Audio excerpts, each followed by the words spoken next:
Salut tout le monde, c'est Anastasia Custom. Place aujourd'hui à une nouvelle collaboration avec 5 artistes sur le thème Star Wars. Nous voici donc avec Scariosities, Dolph-Ferry, My Minimon et H. Hallicraft. Pour ma part, j'ai choisi de réaliser Darth Talon avec le double sabre laser de Darth Maul. Il n'y a pas de raison particulière, je sais que Darth Talon a son propre sabre laser, mais c'est un simple petit caprice personnel. Étant donné que Darth Talon a la peau rouge, c'est l'occasion pour moi d'utiliser une vieille Draculaura tachée par le soleil.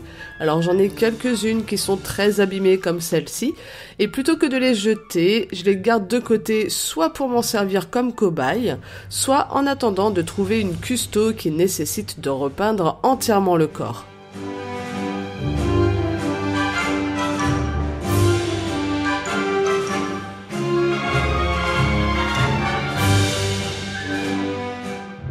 Même le maquillage de la poupée s'est imprégné dans le visage, et malgré l'acétone, les taches restent toujours.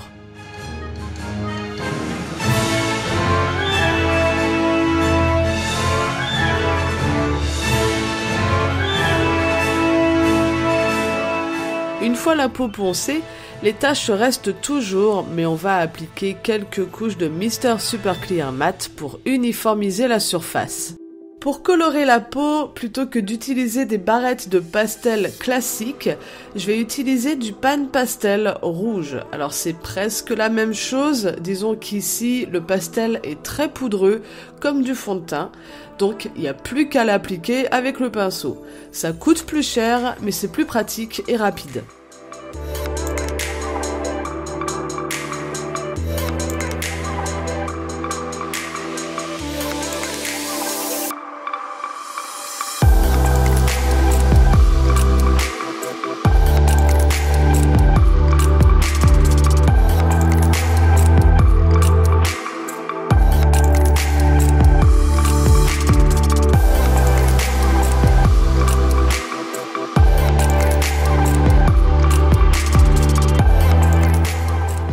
On va devoir lui grossir la poitrine et pour ça, on va la sculpter avec de l'apoxysculpte.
La résine de l'apoxy sculpte est enfoncée, on va devoir mettre plusieurs couches de pâte pastel avant d'avoir un rouge plutôt correct qui corresponde à celui du reste du corps.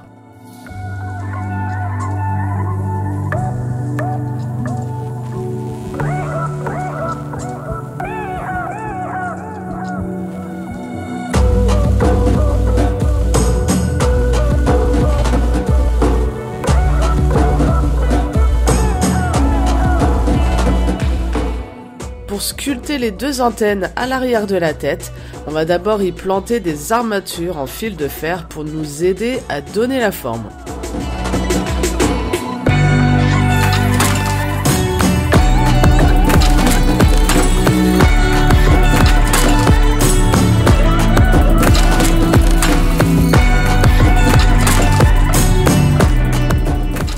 Pour le coup, je les ai plantés trop en arrière.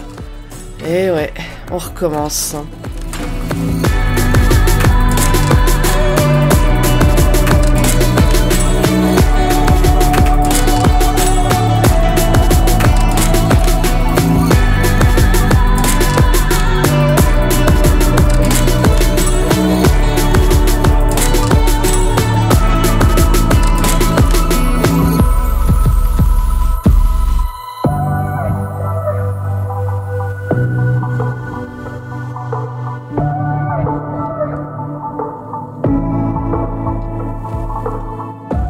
Une fois que la position est bonne et que les armatures sont bien fixées et immobiles, je vais pouvoir maintenant ressortir l'apoxy pour les sculpter.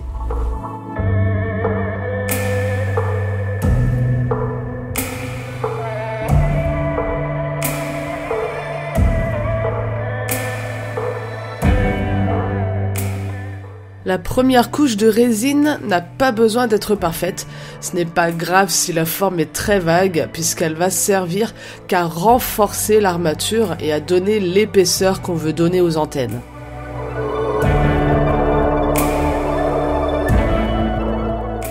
Le mieux est de travailler petit à petit et d'attendre que chaque couche sèche bien avant d'en entamer une nouvelle. Comme ça, on peut travailler sur une surface dure et c'est donc beaucoup plus pratique.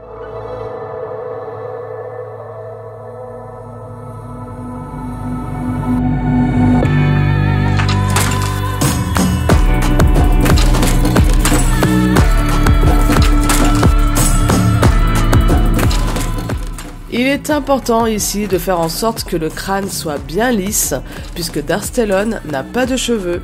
Il va donc falloir lui laisser le crâne chauve, d'où l'importance de bien lisser la résine pour qu'il n'y ait aucune démarcation entre la résine et la poupée.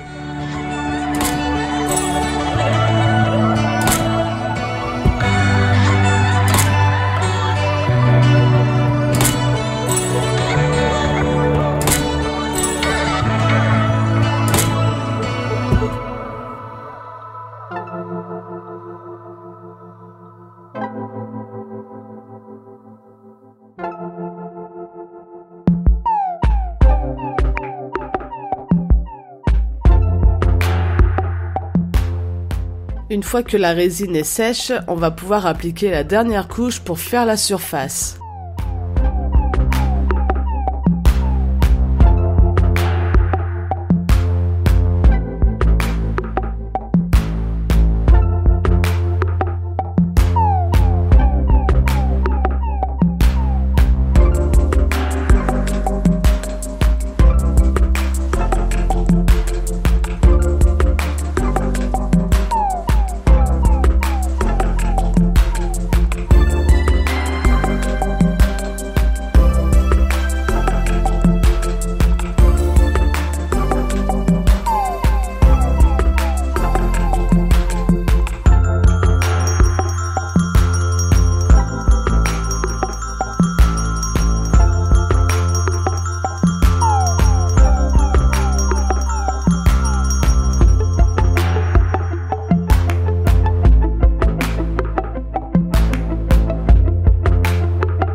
Pour éviter de refaire la même erreur qu'avec la poitrine, je vais repeindre la tête en blanc pour avoir une base claire avant d'appliquer le pastel.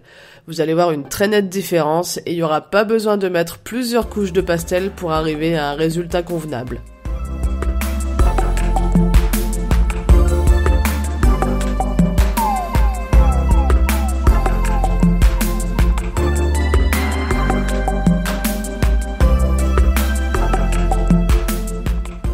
Pour les tatouages, je fais des esquisses au crayon aquarellable pour pouvoir effacer à la gomme en cas de bavure et ensuite je repasse au crayon Posca.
Toute la partie make-up et body paint est terminée.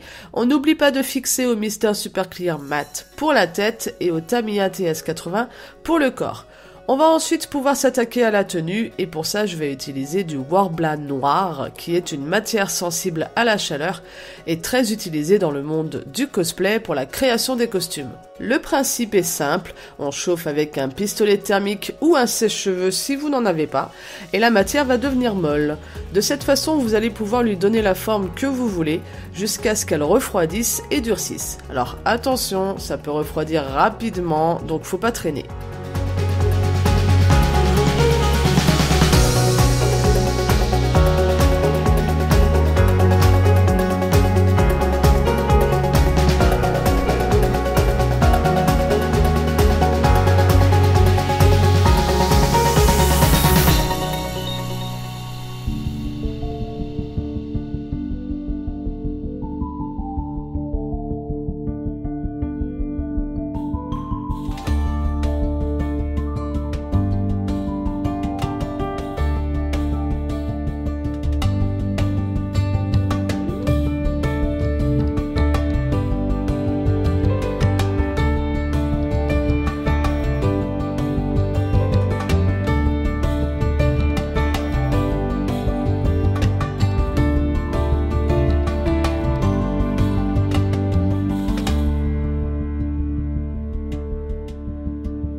Pour peindre chaque morceau d'armure, je trouve ça toujours plus facile de le faire quand ils sont fixés au bout d'un pinceau ou d'un crayon, comme ça bouge pas. J'utilise de la colle blanche Mod Podge comme surfaceur, ça va permettre à l'armure d'être parfaitement lisse avant d'appliquer la peinture, et on n'aura donc plus l'aspect un peu granuleux que peut avoir le Worbla.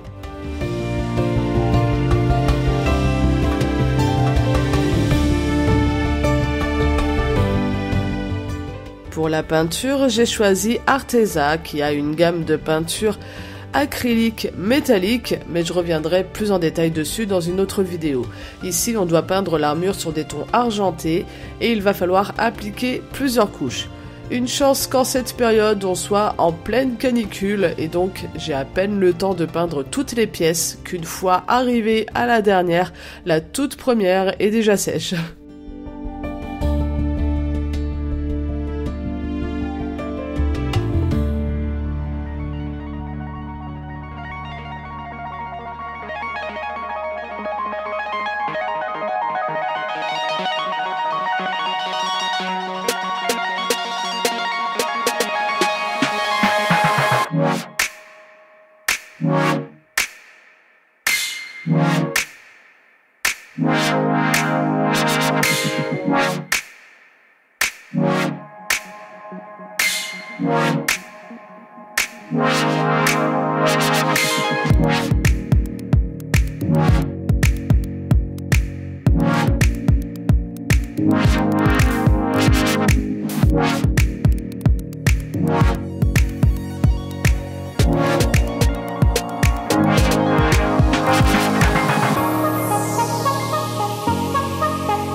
L'armure est posée, il nous reste à faire les détails comme le tour de cou et peindre le casque. Attention, âme sensible s'abstenir.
Je ne sais toujours pas coudre, donc je vais fabriquer le pagne à franges avec un simple gros ruban noir et le coller autour de la taille avant de sculpter la ceinture en résine directement par-dessus.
Je donne des ombres à l'armure pour lui donner un aspect plus naturel et un peu plus vieilli.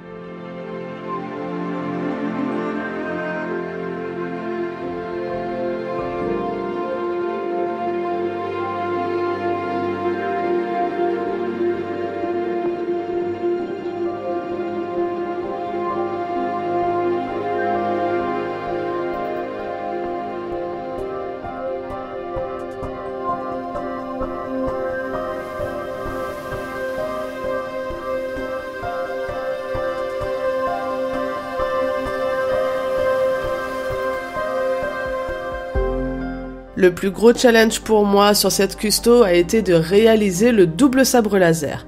Il a d'abord fallu fabriquer un moule et pour ça on va utiliser du silicone. Pour la forme de notre laser, je vais prendre ce bout de pinceau qu'on mettra dans notre moule. Il ne faut surtout pas qu'il touche le fond, sinon notre moule aura un trou. Ça fonctionne comme la résine, il y a un pot de silicone et un durcisseur. Il va donc falloir mélanger les deux parties.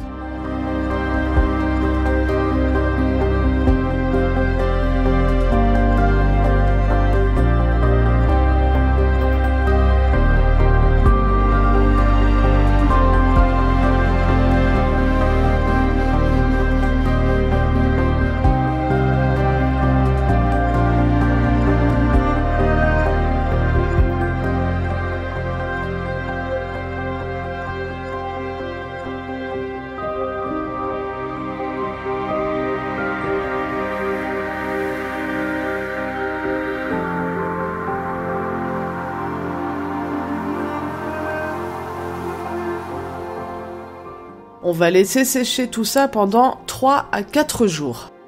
Une fois que ça a bien durci, on enlève tout et on va couper directement dedans pour pouvoir retirer notre pinceau.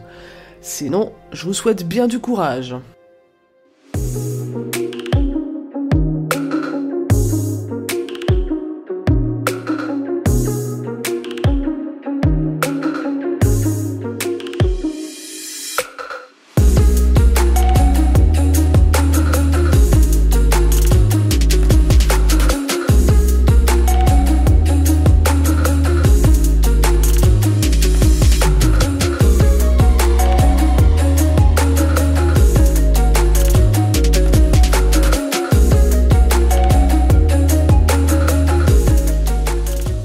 En retirant le pinceau, un peu de peinture noire est resté à l'intérieur du moule. Alors comment c'est possible? Eh bien c'est simple, le manche du pinceau n'est pas en bois brut, il est peint. Donc je suppose que le silicone a absorbé un peu de cette peinture en séchant. C'est pas bien grave, ça part assez facilement avec de l'acétone, mais pour le coup, méfiez-vous de ce que vous utilisez pour faire votre forme dans le silicone. Ça a l'air assez capricieux. Maintenant qu'on a le moule de laser, on va pouvoir travailler avec de la résine cristal. C'est le même principe de la résine, un durcisseur, et on mélange les deux. On va également y mélanger un peu de pastel rouge pour la colorer sans la rendre totalement opaque. Doucement quand on mélange. Pour le moule, c'était pas bien grave, mais pour la résine, il faut éviter de faire des bulles, sinon notre laser aura des petits trous et c'est pas très joli. Si vous voyez des trous dans votre résine, passez un cure-dent dedans pour faire remonter l'air et ensuite rajoutez de la résine pour combler le manque.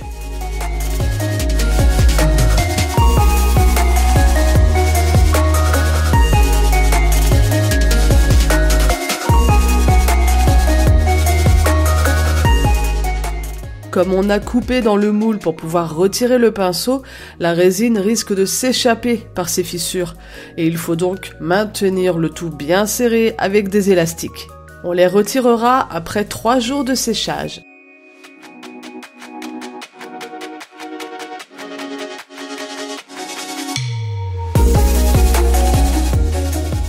Pour ce premier essai, c'est un gros fail. La résine est complètement molle, même après l'avoir laissé prendre l'air quelques jours de plus. Je me suis renseignée auprès de la petite clinique des poupées pour savoir d'où ça viendrait, et il semblerait que ce soit dû au fait que ma résine soit trop vieille puisqu'elle a au moins 2 ans. Elle m'a donc conseillé de refaire la même chose, mais avec cette fois de la résine UV.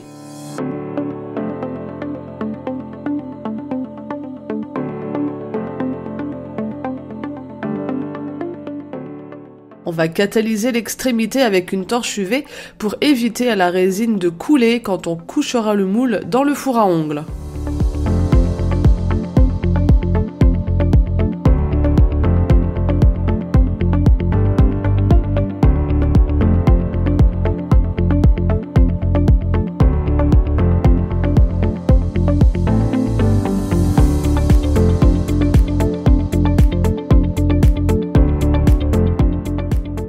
Verdict, c'est encore un peu mou, beaucoup moins, mais c'est devenu totalement dur après l'avoir repassé quelques minutes sous les UV sans le moule.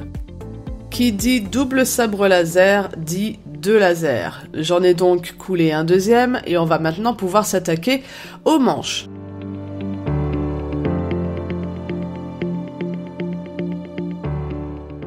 J'ai raccourci un peu les extrémités avec la Dremel parce que les lasers étaient trop longs.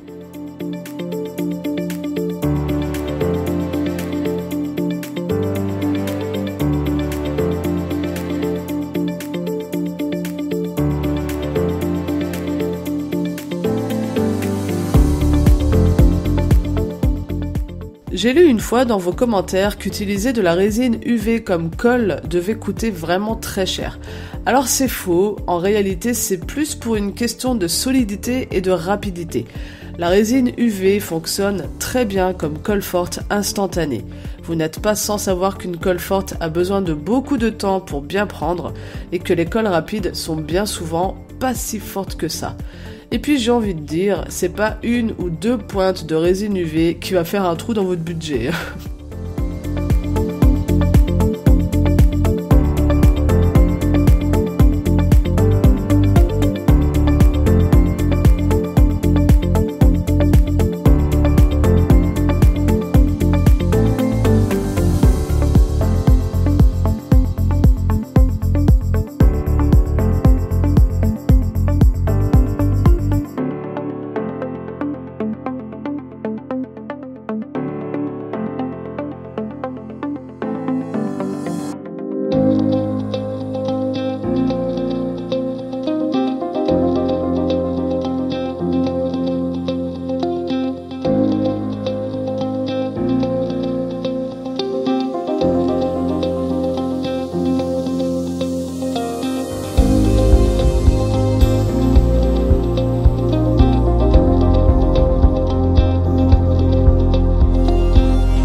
Darstellon est achevé et je suis vraiment ravie du résultat.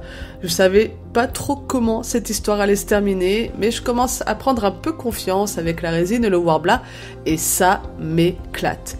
Cette poupée est mise en vente et si vous voulez plus d'informations ou si vous êtes intéressé, je vous invite à me contacter sur Instagram, Facebook ou par email. Vous trouverez toutes ces infos dans la description de la vidéo et je vous invite également à jeter un œil aux autres vidéos de cette collaboration.